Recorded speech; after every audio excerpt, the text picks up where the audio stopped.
नमस्कार प्यारे साथियों, स्वागत है आप सभी का आपके प्यारे यूट्यूब चैनल रीजनिंग बाबा पे। दिल्ली पुलिस एससीएम भर्ती 2025 की मैं बात कर रहा हूं, जो हमारी एक ड्रीम पोस्ट होती है। जी हाँ, हर एक बच्चे का एक सपना होता है कि सर एससीएम की पोस्ट के लिए मुझे जाना है सर, और ये एक सही में एक मिनिस्ट्रियल पोस्ट के लिए जाना ये बहुत बड़ी बात होती है। और जो भी साथी इसके लिए तैयारी कर रहे हैं और आने वाले एग्जाम को बीट करना चाहते हैं, तो मेरे प्यारे साथी आज की वीडियो में सिलेबस बताने वाला हूं, क्या इस बार नए बदलाव होने वाले हैं, एग्जाम पैटर्न में क्या बदलाव है, वो सारी बातें मैं बताऊंगा। पूरा डिटेल में सिलेबस को समझ लेना। मैं जब भी आपके लिए वीडियो लाऊंगा एक ऑथेंटिक वीडियो लाऊंगा, जिससे कि आपको सारी बातें क्लियर रहें, मन में जो भी डाउट चल रहे हैं वो सारे क्लियर, एकदम डिस्क्रिप्टिव तरीके से पूरा डिटेल में हिंदी में आपको पूरा यहाँ पर सिलेबस बताने वाला हूं, तो परेशान होने की जरूरत नहीं है। तो करते हैं शुरुआत आज के इस प्यारे से सेशन की। तो मेरे जितने भी साथी बैठे हैं, समझने का प्रयास करना एक एक चीजों को बेहतरीन तरीके से, ठीक है। देखिए, सबसे पहले मैं आपसे बता देता हूं कि जो हमारा ये एससीएम वाली जो हमारी पोस्ट है, ठीक है, ये अब इसको कंडक्ट कौन कराता है? इसको कंडक्ट कराता है एसएससी। जी हाँ, स्टाफ सिलेक्शन कमीशन, इसको एसएससी कंडक्ट कराता है। पोस्ट का नाम अगर बात करें, एग्जाम का नाम क्या है? Delhi police head constable ministerial. तो कौन सी पोस्ट है? मिनिस्ट्रियल वाली पोस्ट है, काफी अच्छी पोस्ट होती है। ये गवर्नमेंट जॉब है, परमानेंट है। 18 से 25 साल तक का बच्चा फॉर्म भर सकता है। यहाँ पर ओबीसी को 3 साल की छूट दी जाती है, और जो एससी और एसटी होते हैं उनको 5 साल की छूट, यानी 5 साल का रिलैक्सेशन यहाँ पर उनको मिलता है। ऑनलाइन मोड में ही आपका एग्जाम यहाँ पर कराया जाता है। मेरे प्यारे साथी, अब यहां पर आती है मेन चीज, क्वालिफिकेशन। सर क्या क्वालिफिकेशन मांगी जाती है जिसके बिना पर हमारा सिलेक्शन सुनिश्चित होता है? ये इंपॉर्टेंट है। अगर हम यहां पर क्वालिफिकेशन की बात करें तो देखिए, सबसे पहली बात इन्होंने ये कहा है कि अगर आप 12वीं पास है, 12वीं पास कैंडिडेट इसके लिए अप्लाई कर सकता है। जी हाँ, 12वीं पास कैंडिडेट अप्लाई कर सकता है, परंतु विद, इन्होंने कहा विद साइंस एंड मैथमेटिक्स, यानी कि अगर आपने 12वीं पास कर रखी है, 12th पास आउट हो, विद विद किसके साथ हो? विद, इन्होंने कहा, ये नहीं कहा कि साइंस साइंस या मैथ। अगर साइंस या मैथ होता तो या तो पीसीएम वाले भी और पीसीबी दोनों चल जाते। इसने कहा विद साइंस एंड मैथमेटिक्स, यानी कि विद पीसीएम। अगर आपने पीसीएम से 12th कर रखा है, ठीक है, तो आप एलिजिबल हैं। और ऐसे बहुत सारे साथी होंगे जिन्होंने इससे नहीं किया रखा है, तो उनके लिए भी यहाँ पर ऑप्शन है, ठीक है। तो इन्होंने कहा या तो आप क्या हो, अल्टरनेटिवली अगर, यानी कि आपने नेशनल नेशनल ट्रेड सर्टिफिकेट अगर आपके पास, यानी एनटीसी का अगर आपके पास सर्टिफिकेट है, ठीक है, और किस ट्रेड से? In the trade off mechanic, mechanic come operator electronic communication system. इससे अगर आपने इस ट्रेड से अगर आपने इसका सर्टिफिकेट, एनटीसी का सर्टिफिकेट लिया है, तो आप इसके लिए एलिजिबल रहने वाले हो। जब आप इसके लिए तैयारी, ये क्वालिफिकेशन आपकी मैटर है, अगर आप ये कर लेते हैं तो आपको पता होना चाहिए इंग्लिश में टाइपिंग यहाँ पर आपकी मांगी जाती है, जिसमें 1000 आपको यानी कि 1000 कुछ टाइप करने हैं, ठीक है। टाइपिंग स्पीड क्या है? 15 मिनट में 1000 वर्ड आपको टाइप करने हैं, ठीक है। दूसरा, कंप्यूटर स्किल टेस्ट भी आपका इसके अंदर होता है, ध्यान रखिएगा प्यारे साथी। अब सिलेक्शन प्रोसेस का मैं आपको बता देता हूं। इसमें सबसे पहले कंप्यूटर बेस्ड एग्जाम होता है, उसके बाद आपका फिजिकल होता है, फिर ट्रेड टेस्ट होता है, कंप्यूटर प्रोफिशिएंसी टेस्ट जिसको सीपीटी बोलते हैं, और फिर डीवी के लिए बुलाया जाता है आपको। अब यहाँ पर मैटर करता है हमारा एग्जाम किस तरीके से होता है। देखिए, यहाँ पर हमारे अगर सिलेबस की बात करें, अगर हमारे सिलेबस की बात की जाए, तो हमारा पहला सिलेबस होता है जनरल अवेयरनेस, 20 क्वेश्चन 20 मार्क्स। अब देखिए क्या होता है, बदलाव थोड़े से यहाँ पर आपको यह देखने को मिलेगा। पहला बदलाव आपको यह देखने को मिलेगा साथी, कि अब आपका एसएससी जो एग्जाम करा रही है, आपने देखा अभी पीछे एग्जाम हुए, तो वो कैसे करा रहे हैं? एआई के माध्यम से, एआई के माध्यम से क्वेश्चन को तैयार किया जा रहा है। आपको ये बात भी पता होनी चाहिए, एआई से जब क्वेश्चन बनते हैं तो काफी क्वेश्चन गलत भी हो जा रहे हैं, क्योंकि एआई जो टूल है वो भी तो आपका कहीं कहां से उठा रहा है क्वेश्चन, जो किसी ना किसी वेबसाइट, आप किसी भी सर्च इंजन, कुछ भी आप वैकेंसी के बारे में सर्च करो कुछ भी, तो क्या होता है, वो किसी ना किसी वेबसाइट में जो भी पड़ा हुआ है उनमें से सब में से कुछ ना कुछ उठा उठा के आपको पकड़ा देता है कि ये, और बताता है कि ये वहां से हमने उठाया है। तो कहने का मतलब है एआई द्वारा प्रश्न बन रहे हैं, तो लेवल आपका कितना भी ज्यादा हो सकता है और इजी भी हो सकता है। तो यहाँ हम ये नहीं कह सकते कि एसएससी, अब बहुत सारे बच्चों का ये सवाल है कि विकास भैया, जैसे हम पहले एसएससी के पीवाईक्यूज पढ़ते थे, एसएससी के पीवाईक्यूज पढ़ते थे, तो क्या इनको अब ना पढ़ें? जब एआई क्वेश्चन बना रहा है अब, हाँ, तो क्या अब हम पीवाईक्यू ना पढ़ें? मैंने कहा देखिए, क्या क्वेश्चन भगवान तो बनाए, एआई जो बना रहा है, अब ऐसा तो है नहीं कि मैथ की जीएस को मैथ बोल देगा, ऐसा तो हो नहीं सकता है ना, ऐसा तो हो नहीं सकता। तो कहने का मतलब है, अगर आप सभी तैयारी कर रहे हैं, एसएससी का जितना भी पीवाईक्यू आप पकड़िए, क्योंकि आपको पता है एसएससी ही कंडक्ट कराती है, तो एसएससी के जैसे प्रश्न आपके एग्जाम में ही आएंगे, उसी लेवल के आएंगे, ठीक है। तो कहने का मतलब है, अब जैसे आपको पता है आरपीएफ अब कौन कराएगा, एसएससी कराएगी। तो अब आरपीएफ वाले जो बच्चे पहले आप रेलवे के ग्रुप डी एनटीपीसी वाले पीवाईक्यू भी लगाते थे, क्योंकि रेलवे का पूरा ओवरऑल पढ़ता है बच्चा। एसएससी की जो तैयारी कर रहा है वो एसएससी का हर पैटर्न को पकड़ता है कि सीजीएल में क्या लेवल है, सीपीओ में क्या है, सीएचएसएल में क्या है ना। तो कहने का मतलब है अब जब आरपीएफ एसएससी कराएगा तो यानी कि अब ये थोड़ी ना कि अब एसएससी ये सोचेगा कि रेलवे कैसा इसका एग्जाम कराता था, मैं क्या करूं, वो अपने हिसाब से एग्जाम कराए, जैसे अब तक क्वेश्चन आ रहा था ऐसे क्वेश्चन अब आरपीएफ में आएंगे, ठीक है। तो वही सब चीजें आपको ध्यान रखनी है। तो क्वेश्चन का जो लेवल है, देखिए आपके एग्जाम में 3 प्रकार के प्रश्न आते हैं, ठीक है। आपके एग्जाम में 3 प्रकार के प्रश्न आते हैं। पहला होता है इजी लेवल, पहला होता है इजी लेवल, दूसरा होता है मॉडरेट लेवल, ठीक है, दूसरा होता है मॉडरेट लेवल, और तीसरा होता है आपका डिफिकल्ट लेवल, ठीक है। तो अपन लोग को ये तीनों फेज का सामना करना पड़ सकता है। हो सकता है कि सबसे ज्यादा क्वेश्चन डिफिकल्ट लेवल किया जाए, हो सकता है जहां पर 2, 4 या 10 क्वेश्चन की उम्मीद होती है इजी की, वहां पर पता चला 5-7 क्वेश्चन और इजी आ गए, ठीक है। तो कुछ भी हो सकता है, इस बात का ध्यान रखें। बाकी आपके नंबर्स वही हैं मेरे भाई, आपके नंबर्स वही हैं। जीएस 20-20 की है, साइंस आपका 25 क्वेश्चन 25 मार्क्स है, मैथमेटिक्स 25-25 है, रीजनिंग मेरे भाई 20 क्वेश्चन 20 मार्क्स है। रीजनिंग में बहुत फंसते हैं बच्चे, क्योंकि यहाँ पर लॉजिकल पार्ट को थोड़ा ज्यादा महत्वता इस बार दी जाएगी, ध्यान रखिएगा। कंप्यूटर फाउंडेशन, अगर मैं कंप्यूटर नॉलेज की बात करें तो 10 क्वेश्चन 10 मार्क्स, यानी टोटल 100 क्वेश्चन 100 मार्क्स, 90 मिनट के अंदर आपको यह एग्जाम क्लियर करना होता है मेरे दोस्त। यहाँ पर सैलरी अच्छी खासी होती है, आप सोचिए बेसिक पे ही 25,500 है, सैलरी 81,000 तक जाती है।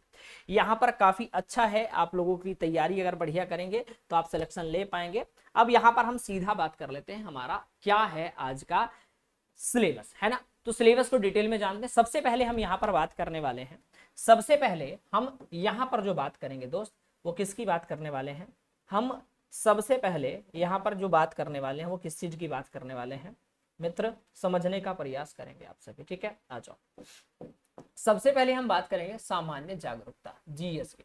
देखिए आपको याद रखना है, पहला तो वार्षिक करंट अफेयर, आप 1 साल की करंट अफेयर होती है उसको पढ़ लेंगे, उससे आपका क्लियर हो जाएगा। और किसी टीचर को फॉलो नहीं कर रहे हैं तो लूसेंट बुक पढ़ लेंगे तो भी हो जाएगा। क्योंकि देखिए यहाँ पर क्या होगा, सबसे पहले आपका करंट अफेयर तो आपको पढ़ना ही है। जैसे देखिए देश व दुनिया की प्रमुख घटनाएं करंट अफेयर में आ जाएंगी। इतिहास आपको पढ़ना है, भारत का इतिहास, भारत की आजादी की लड़ाई के समय के सारी चीजें। भूगोल आपको पढ़ना है, भारत का, विश्व का भी। भारतीय संविधान, शासन व्यवस्था, राजनीति, अर्थव्यवस्था, सामाजिक मुद्दे और नीतियां। आपका विज्ञान, प्रमुख खोज और आविष्कार, पुरस्कार और सम्मान, खेल खिलाड़ी, महत्वपूर्ण दिवस और तिथियां, ठीक है, पुस्तकें उसके लेखक, बैंकिंग, वित्तीय समाचार, राज्य राजधानी और उसके देश और मुद्राएं। आपका सामान्य विज्ञान, यदि AWTPO के लिए तैयारी कर रहे हो तो अंग्रेजी, ध्यान रखना इसमें लिखा भी है साफ साफ मैंने कि अगर जो भी बच्चे ऐसे हैं जो कि AWTPO की तैयारी कर रहे हैं, यदि सामान्य विज्ञान, यदि AWTPO के लिए अंग्रेजी की जगह सामान्य विज्ञान भी पूछा जा रहा है, ठीक है, ध्यान रखिएगा, ठीक है। तो इस बात का भी थोड़ा मोटा माटी आपको ध्यान रखना होगा साथी, ठीक है। तो सभी साथी ध्यान दे, आपने इसमें क्या देखा कि यहाँ पर सारा अगर आप लूसेंट, ये जो जितनी भी चीजें हैं सब लूसेंट में, और इससे बेहतर चीजें दे रखी है, तो लूसेंट पढ़ लेना और करंट अफेयर, आपका यहाँ से जीके कवर हो जाएगा, ठीक है। आ जाओ, किसी टीचर को फॉलो नहीं करते हो तब भी कोई दिक्कत नहीं है, आ जाओ।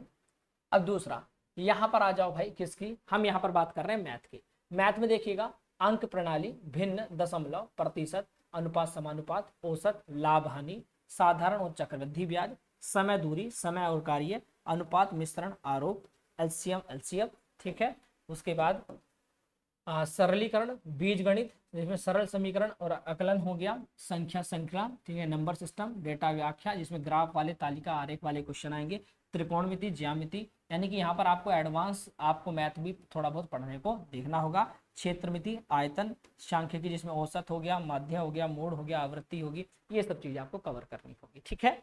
इसके बाद ये मैं आपको सिलेबस पूरा आपको टेलीग्राम ग्रुप में, आपको पता है मेरा रजनी बाबा ऑफिशियल टेलीग्राम ग्रुप है, 12,000 कुछ बच्चे हैं, तो वहीं पर मैं आपको डाल दूंगा, आप भी वहां से इसको डाउनलोड कर सकते हो, ठीक है। आ जाओ, रीजनिंग का सिलेबस यहाँ पर क्या होने वाला है।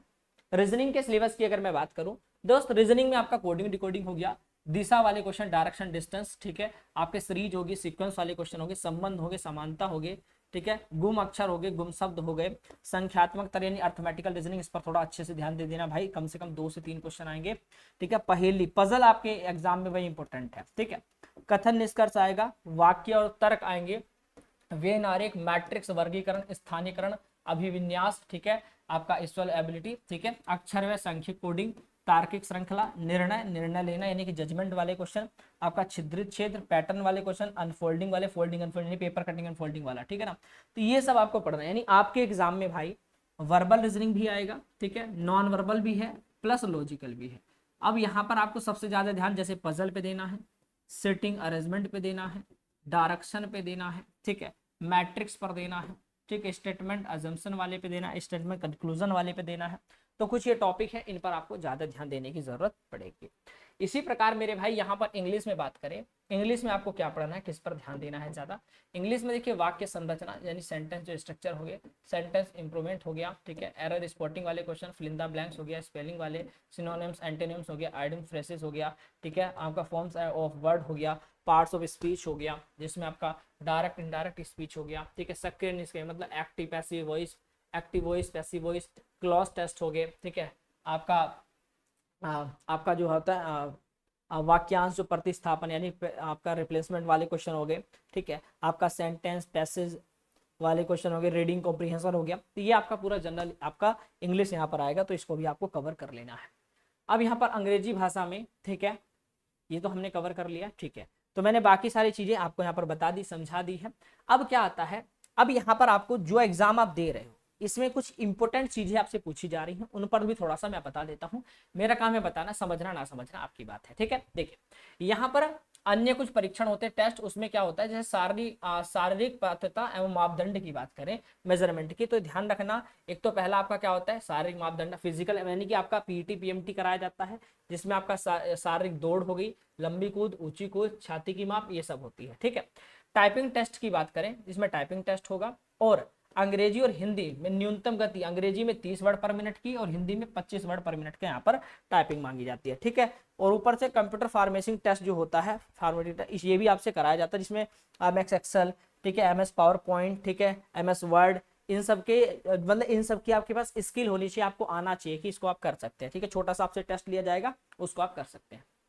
अब इन सब की अगर आप तैयारी करना चाहते हैं, अब देखिए ये बुक है सिर्फ प्रैक्टिस के लिए, ये बुक प्रैक्टिस के लिए है। ठीक है, सबसे पहले मैं कहूंगा अगर जो भी साथी ऐसे है जो तैयारी करना चाहता है पूरी कंप्लीट, सुनना ध्यान से, दिल्ली पुलिस का अगर सपना मन में है तो दिल्ली पुलिस में अभी पहले वैकेंसी आई कांस्टेबल की। ठीक है, दूसरी आपने देखी हमारी AWO TPO, ठीक है, ये वैकेंसी आई।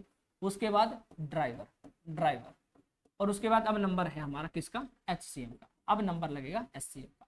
तो मेरे भाई लगातार हमारी वैकेंसी है और हर बच्चा सभी का फॉर्म भर रहा है, क्वालिफिकेशन मैटर कर रही है बस। तो अब जिस बच्चे ने सारी एक साथ तैयारी कर रहा है वो बार बार बैच मत लेना, वो आप सीधा क्या करेंगे, आप कोम्बो बैच ले लेंगे। ठीक है, आप क्या करेंगे, कोम्बो बैच लेकर अपनी तैयारी को और अच्छा करें और बेहतर करें। इसके लिए मालवीय क्लासेस ऑफिशियल ऐप को डाउनलोड करके M12 कूपन कोड लगाकर बैच को परचेस करेंगे, जिससे कि ये भी बैच मिल जाए जो आप लेना चाहते हैं। और साथ में अगर कभी अदर कोई भी बैच लेंगे 1 साल में, 2 साल में, 3 साल में, तो वो बैच भी आपको फ्री में मिलेगा, आपको 1 रुपया पे करने की जरूरत नहीं है। ये आपकी प्रैक्टिस के लिए, रिवीजन के लिए रीजनिंग बाबा की बाइलिंगुअल किताब आई है, इंग्लिश हिंदी दोनों, उसमें इसको आप परचेस कर सकते हैं। चैप्टर वाइज पूरी कंप्लीट ई बुक है। अगर ज्वाइन करना चाहते हैं, मतलब ये बुक अगर आपको चाहिए तो आपके फोन पे, ठीक है, जैसे ही आप इस नंबर पे 9236786448 पर ज्वाइन मी का मैसेज करेंगे, आपको ये बुक मिल जाएगी। और इसका प्राइस अगर बात करें तो मात्र इसका प्राइस 49 रुपीज़, स्पेशल ऑफर है। मार्केट में जाएंगे 250, 300, 400 किताब भी मिलेगी प्रैक्टिस के लिए भी, तो ये आपके लिए बहुत ही अच्छी साबित होगी। और आने वाला मेरा मॉडल पेपर आपको फ्री में मिलेगा इसके साथ, उसके लिए परेशान नहीं होना है। ठीक है, बाकी मैंने वीडियो में सारी चीज़ें आपको बताई, आपको समझ में आया होगा बहुत शानदार तरीके से। और जो भी साथी सर बैच कैसे परचेस करना है, आपको कुछ नहीं करना है, आपको पहले ऑफिशियल वेबसाइट पर जाना है। ठीक है, मालवीय क्लासेस ऑफिशियल आप डाउनलोड कर लेना, वीडियो के नीचे ऐप का लिंक होगा। आपको पेड कोर्स में जाना है, आपको जो दिल्ली पुलिस कांस्टेबल का रक्षक बैच है ना, ऐसे मैं इसमें दिखा देता हूँ, आप कॉम्बो भी ले सकते हो। तो कैसे करना है परचेस वो तरीका बताया, यहाँ पर डिटेल है सारी। आप क्या करेंगे, बाय नाउ पे क्लिक करना है, जैसे आप क्लिक करेंगे इसको स्किप करना, और उसके बाद यहाँ पर अप्लाई कूपन लिखा हुआ है ना, यहाँ पर आपको लगाना है M12, क्या लगा देना है, यहाँ पर आपको एक कूपन कोड लगाना है, क्या लगाना है, M12 जैसे ही आप लगाएंगे, अप्लाई करेंगे, ये आपको देखो कितना 599 का जो बैच था वो 499 में आपको मिल जा रहा है। ठीक है, तो बाय नाउ यहीं से करके आप पेमेंट डायरेक्ट कर सकते हैं। ठीक है भाई, तो क्या कूपन कोड बताया, M12 लगाकर परचेस करना। बाकी मैंने वीडियो में पूरा कंप्लीट डिटेल में बताया सिलेबस। वीडियो आपको अच्छी लगी तो वीडियो को लाइक, चैनल को सब्सक्राइब एंड वीडियो को शेयर जरूर करें। राधे राधे, नमस्कार।